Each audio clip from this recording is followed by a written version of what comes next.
Strong magnetic fields found inside stars, presented by Science at NASA. Some scientists ply their trade at lab benches, working with test tubes and Bunsen burners. Others spend time in the backcountry, analyzing rocks and landforms. But some astronomers use stars as their laboratory.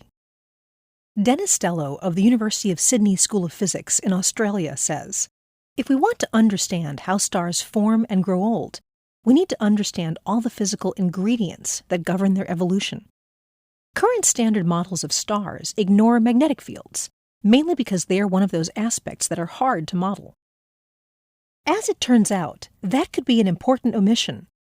Based on research conducted by Stello and an international team of colleagues using NASA's Kepler spacecraft, Stello says that magnetic fields are very common and hence should not be ignored. Kepler is famous for finding planets, but researchers using the space-based observatory also learn a lot about stars.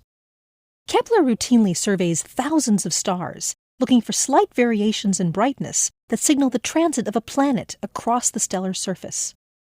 For each star in the survey, Kepler collects a long-term record of the star's brightness, a record that can be used for astroseismology. Astroseismology is akin to the science of seismology. Earthquakes send waves rippling through the body of Earth. By analyzing those waves, seismologists can figure out the interior structure of our planet. There are also waves rippling through the interior of stars, acoustic waves. Stars are rumbling, noisy spheres of hot gas.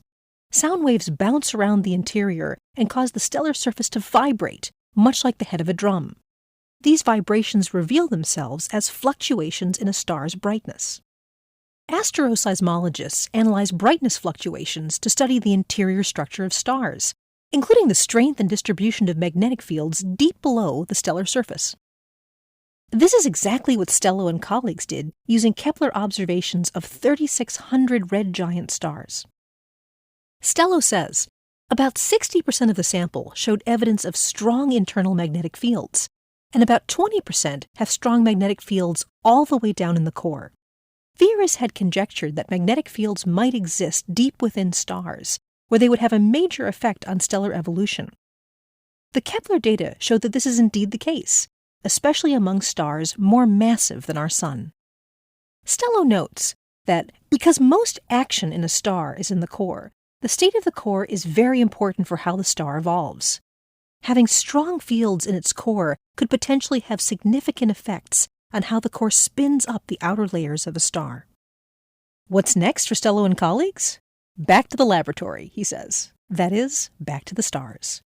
For more news from Kepler and other NASA observatories, stay tuned to science.nasa.gov.